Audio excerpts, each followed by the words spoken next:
हरिवंश पुराण द्वितीय खंड। प्रलंबासुर बलराम को फोपाड़ी देवा और तांकर गोगोष्ठरे प्रवेश। पचारती परीक्षित कह मुनिवर एथु अंते वसुदेव कले कि विचार। एमंत शुणी बोइले पुणी शुक ब्रह्मा ब्रह्मार पुत्र नारद मुनि महात्मा। आपणार हृदगते विचारी महर्षि त्रिदंड बुलाई मुनि प्रवेशिले आसी। कलह प्रिय से मुनि विचारती मने अनेक संग्राम आंभे देखिवा नयने। पृथ्वीर भाराभार होइब उश्वास दुष्ट दानव माने जे जीवे प्राणे नाश। परम निर्विकार से निराकार स्वामी बालुत भावरे पड़ी अछंती मेदिनी।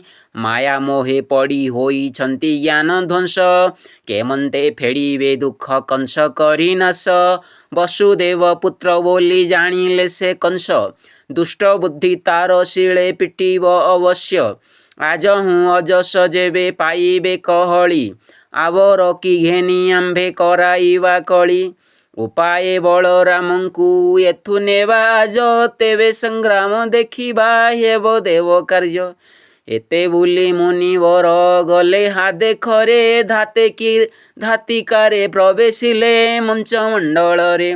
काखरे कली धुकुड़ी करेण त्रिदंडी शुक्ल धोती उत्तरी हस्ते वेद कांडी। मन पवन जानरे जानती महामुनि ओंकार नादे करंती उच्चे वेद ध्वनि। थोकाए दूरगमन करंती निकटे प्रलंबा दानव मुनि देखी जाऊं बाटे। नारदे बोइले जत्ने लोड़ुथिलु जाकू आंभे मणाई कहिबा प्रलंबासुरकू। जेवण प्रकारे नेब चोरायण पुत्र तेमंत कहिबा आंभे करी घट सूत्र। एमंत विचार करी गले महामुनि प्रलंबा छामुरे जाई कले वेद ध्वनि।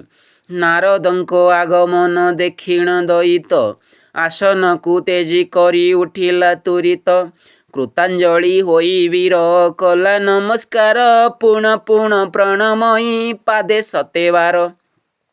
पवित्र गंगा जलरे चरण पखाली पाद उदक घेनई शिरे महाबली। गंध पुष्प पादासन आबर आसन धूप दीप नैवेद्य देई कला मान्य। बारता पुछे दानव जोड़ी कर पत्र किंपाई अनुराग कह तु यथार्थ। केवल कारणे मुनि कल अनुग्रह से कथा संक्षेपी करी मोते आगे कह। मुनि बोइले जे आंभे स्वर्गपुरे थिलु अपूर्व बारता तोते कहिण अइलु। सदा काले तू आंभंकु करू थाउ सेवा केमंते एड़ेक कथा तोते न कहिवा। आंभर हृदये अछि जेणु तोते दया जाणु जाणु करिबा कि आंभे एड़े माया। देव सभा परी मुखे पाइलु बारता इंद्र आगे बृहस्पति कहूथिले यथा। सुरवंत सकता तू अटु महाबली अखड़े नाश जाउछि वीर तोह भली। देवदानवे जिणंता नाही तोते रणे नवखंड मेदिनी तू साधी पारु जणे। एते काले पुण तोते होइला अजस वसुदेव पुत्र तोते करिब विनाश। आन प्रकारे तोहर नाही मृत्यु जोग एथु उतुरिले सिना करिबु विभोग। उपाय करी ताहाकु संहार तु जाई वसुदेव पुत्र मले तोर आन नाही। पुण एकांगे भोग तु करब सुंदरी एते बोली अंतर्धान हेले तपचारी। नारद मुखरु वीर एसन कसुणी प्रखर करी निश्वास छाड़िला कपुणी। महाभय पाई सेही भाले हृदगते अपमृत्यु बाधारु मु तरिबी केमंते। केवल उपाय करी रखिबी जीवन आत्मा उत्सर्ग मोहर विचलित मन। अकाले मरण आसी निकट होइला धर्म देवता एथकु अटे साखी भला। पुणी पुणी अंतर्गते भाले हेतु करी उपाय करी पुत्र को पकाइबा मारी। वसुदेव घरे शत्रु अछि जात होई कपटे नाश करिबी आज ताकु जाई। ଯଦ୍ୟପି ସେ ବସୁଦେବ କରିବଟି ଯୁଦ୍ଧ, ଯେତେ ଯାଦବ ଆସିବେ କରିବଇଁ ବଧ। ଏମନ୍ତେ ବିଚାରନ୍ତେ ଯେ ରଜନୀ ପ୍ରବେଶ, ଭାଳ ଏ ପ୍ରଳମ୍ବା ଏବେ କରିବଇଁ କିସ। ଅସୁର ମହାବଳୀ ସେ ଜାଣେ ନାନା ମାୟା, ଉଲୁକ ମନ୍ତ୍ର ସୁମରି ଗୁପ୍ତ କଲା କାୟା।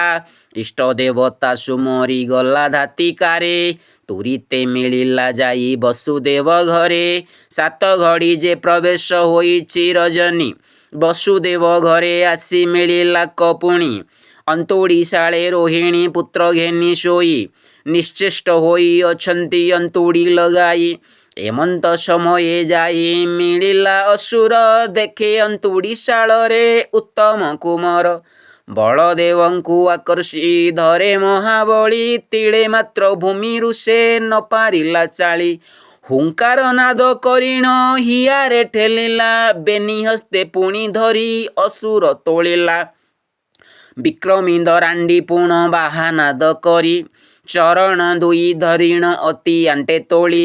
ପିମ୍ପୁଡ଼ି ପରାକ୍ରମେ କି ଉଠଇ ପର୍ବତ, ମଶାର ସୌର୍ଯ୍ୟେ କାହିଁ ଚଳେ ମଦମତ୍ତ। ପୁଣ ପୁଣ ଦାନବ ଯେ ଝାମ୍ପେ ଅନ୍ତରାଳେ, ଶରୀରୁ ତ୍ରିପଣ୍ଡ ହୋଇ ଶ୍ରମ ଝାଳ ଗଳେ। ବାଳ ଲୀଳାରେ ଭୂମିରେ ଶୋଇଛନ୍ତି ସ୍ୱାମୀ, ମେରୁଠାରୁ ଗରୁ ସେହି ଶୋଇଥିବା ଭୂମି। ଆକର୍ଷି ଧରିଣ ରାଗେ ଝାମ୍ପେ ପୁଣ ପୁଣି, ଟଳମଳ ହୋଇଣ ଯେ କମ୍ପଇ ଧରଣୀ। କଉଣ ସେ ମତେ ଦୈତ୍ୟ ନ ପାରିଲା ତୋଳି, ମୁଖ ନାସିକା ବାଟରେ ରୁଧିର ନିକିଳି। ମନେ ମନେ ବିଚାର ଏ ଦୈତ୍ୟ ଅନର୍ଗଳ, ବାଳ ପୁଅ ନୁହେଁ ଏହି ମନ୍ଦର ଶୈଳ। ଜାଣିଲି ମୁନିର କଥା ନୁହଁ ତ ଆନ, ନିଶ୍ଚୟ ଏହାର ହାତେ ମୋହର ଜୀବନ। ଏମନ୍ତ ଚରିତ ଜାଣି ସକଳ ଦେବତା, ଅନ୍ତର୍ଗତେ ରାମଙ୍କୁ ସେ ଧ୍ୟାନେ କରି ଚିନ୍ତା। ଭୋଦେବ ବଳଦେବ ତୁ ହୁଅ ଅବହେଳ, ନେଉ ପ୍ରଳମ୍ବା ଅସୁର ଆପେ ଆପେ ଚଳ। ଅକ୍ଷୟ ପୁରୁଷ ତୁମ୍ଭେ ଅଟ ବିଶ୍ୱବାସ, ଦାନବ ମାତ୍ର ତୁମ୍ଭର କରିବେ କିସ। ଆମ୍ଭେ ତ୍ରିଦଶ ଦେବତା ବୋଲୁଛୁ ତୁମ୍ଭଙ୍କୁ, ଭୃତ୍ୟପଣେ ସେବା ଆମ୍ଭେ କରୁ ଆପଣଙ୍କୁ। ପ୍ରଳମ୍ବା ନାମେ ଦଇତ ଚୌର୍ଯ୍ୟପଣେ ନେଇ, ଚରଣ ଧରି ତୁମ୍ଭଙ୍କୁ ଦେଉ ଫୋପଡ଼ାଇ। ନନ୍ଦ ଗୋପ ନଗ୍ରେ ଯାଇ ହୁଅ ଅବତାର, ତେବେ ସେ ଉଶ୍ୱାସ ହେବ ପୃଥିବୀର ଭାର। ଆମ୍ଭେ ସର୍ବଦେବ ଗୋପୀ ଗୋପ ଗୋପେ ହୋଇ, ଜନମ ହୋଇ ବୁଝାଇ ତୁମ୍ଭ ସୁଖ ପାଇ। ତୁମ୍ଭେ ଏବେ ଗୋପନଗ୍ରେ ବିଜେ କରି ଯାଅ, ଉଦ୍ଧର ତ୍ରିଦଶ ଦେବେ ରୋହିଣୀ ତନୟ। ଏ ସନକ ସ୍ତୁତି ଯହୁଁ କଲେ ଦେବଗଣ, ଶୁଣି ସାନନ୍ଦ ହୋଇଲେ ପ୍ରଭୁ ଶଙ୍କର୍ଷଣ। ବୋଲନ୍ତି ଯେ ସୁକ ମୁନି ଶୁଣନ୍ତୁ ରାଜନ, ଶ୍ରୀ ଭାଗବତ ପୁରାଣ ପୁଣ୍ୟତମ ଜାଣ। ଅସୁର ପୁଣି ମନରେ କରଇ ବିଚାର, ଦୁର୍ଗା ଦେବୀ ଦେଇଛନ୍ତି ମୋତେ ସିନା ବର। ତାହାଙ୍କୁ ମନରେ ମୁହିଁ କରେ ସୁମରଣ, ଏମନ୍ତ ଭାଳି କର କୁଶିରେ ନିବେଶିଣ। ଦୁର୍ଗା ଦୁର୍ଗା ସୁମରନ୍ତେ ହେଲା ବଳବନ୍ତ, ଅସୁର ସାହସ କରି ଉଠିଲା ତୁରିତ।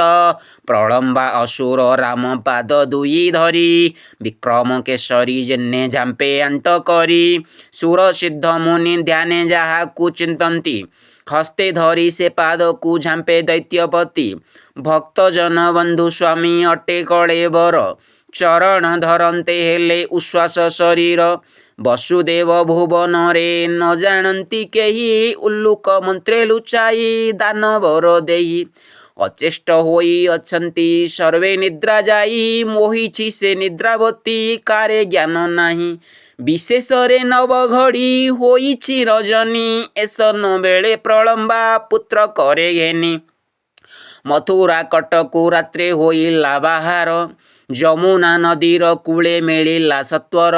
ମନ ଉଦବେଗେ ଧାଏଁ ପବନ ବିଘାତେ, ବଳରାମଙ୍କ ଚରଣ ଧରିଅଛି ହାତେ। ଶ୍ରୀମୁଖକୁ ଚାହିଁ ଭାଳେ ପ୍ରଳମ୍ବା ଅସୁର, ନାରଦ କହେ ତୋ ହସ୍ତେ ମରଣ ମୋହର। ଏହି କ୍ଷଣି ତୋତେ ମୁହିଁ କରନ୍ତି ଯେ କ୍ଷୟ, ସରନ୍ତା ସିନା ମୋହର ମରଣର ଭୟ। କହିଅଛନ୍ତି ଏକାନ୍ତେ ମୋତେ ସେ ନାରଦ, ତୋତେ ନ ମାଇଲେ ମୁହିଁ ହେବି ପ୍ରାଣେ ବଧ। ଏହା ଭାଳି ବଳରାମ ମୁଖକୁ ଚାହିଁଲା, अपूर्व मुख देखिण मोहित होइला कोटि कंदर्प मुख को नोहे सरी सम अपूर्व सुंदर स्वामी अटे बलराम धवल रूप देह को दिशे अति शोभा शरद शरीर प्राय बदनर प्रभा ताहा देखिण दानव होइला कवश विचारे पुरुष को करिबि कि नाश बाळुत पुत्र केमंते उपरोध उपेक्षी मारिबाकू मन मोर हेउअछि दुखी पुणी विचार इ मोते कहिले नारद एही बालक अटई मोर मृत्यु भेद एहाकू न माइले मु होइबि विनाश एहाकू छाड़िबारे मो प्रयोजन किस एहा हस्ते मृत्यु मोर अटई नियत जीवन्ते थिले मारिबो ए दुष्ट बालुत एही रूप देखि एबे होइछि मु बश उभय संकट हेला करिबि जे किस एहाकू न माइले मु निश्चय नाश जीवी केवण प्रकारे दुई कथारु तरिबि पुण विचारे एहाकू प्राणे न थोइबि हस्तरे न मारी धरी फोपड़ाई देवी विशेष माळुत मोर चामुरे न मरु फोपाड़ी देले एपड़ी मरु अबातरु एते बोली दैत्य राम चरण को धरी आकर्षि बुलाइला से बाहानाद करी कुराल चक्र पराये बुलाई बुलाई अंतरिक्षे फिंगी देला महाबली सेही हुंकार शब्द करी फिंगे ऊर्ध्वगति चरण बाजी प्रलंबा पड़िला कधाती वज्रहूँ कठिन अटे प्रभुंक चरण बाजन्ते प्रलंबा सुर तेजिला पराण आकाशरे बलराम विकासिले ज्योति गगनरे उदे हेले किबा निशापति जुकते बलरामर शुक्लांबर काय अर्ध आकाशे दिशिले पूर्णचंद्र प्राय एसन रूप देखिण शून्य परमेष्ठी बलरामंक उपरे कले पुष्पवृष्टि छत्र चामर धरती रही जे जाहारे कहउछन्ति बृहस्पति आगे पुरंदरे एबे स्वर्ग भय पूर्ण सरिला आंभर बलराम गोगोष्ठरे हेबे अवतार कंस केसी संहारिबे गोप रूप धरी देवतांक हिते आसी गोपे अवतरी बोइले जे पवन को डाकी शस्त्रजोनि तुम्भे पवन देवता चल एही क्षणी प्रलंब बलराम को देला फोपड़ाई आकाशे जाऊ अछंती प्रभु भावग्राही तू जाई काम पालंकु धीरे धीरे नेबु आनंद गोगोष्ठरे नेई छाड़िण आसिबु तू जाई बलरामंकु धीरे धीरे नेबु नंद गोगोष्ठरे नेई छाड़िण आसिबु जेमंते बलरामंकु न लागई प्रास तेसन प्रकारे गोपनग्रे रखी आस इंद्र वचने पवन गला बेग होई अर्ध आकाशे रामंकु ओगाड़िला जाई धीरे धीरे करी शून्य गड़ाई आनिला गोपनगर सीमारे नेईण छाड़िला एक दृष्टि करी चाहिछन्ति देवगण गोगोष्ठे प्रवेश जाई हेले संकर्षण पुरुष परम पुरुष स्वामी ठूल ब्रह्म राशि गोगोष्ठ भितरे प्रभु विजे कले आसी पाहिबाकू रात्र आउ अछि बेनी घड़ी बाळुत भावे छाड़िले स्वामी सिंहरड़ी अंडीर कोकिल जिन्हे राव बसन्ते तेसनेक स्वर शुभे स्वामी जे कांदन्ते इति श्री भागवत पुण्यमय वाणी संसार मुक्त हुओ साधु जने शुणी बलराम पाद पद्मे निवेशिण चित्त लेख ये हरिवंश मुदिन अच्युत हरे कृष्ण कृष्ण कृष्ण हरे हरे हरे राम राम राम हरे हरे हरि बोल।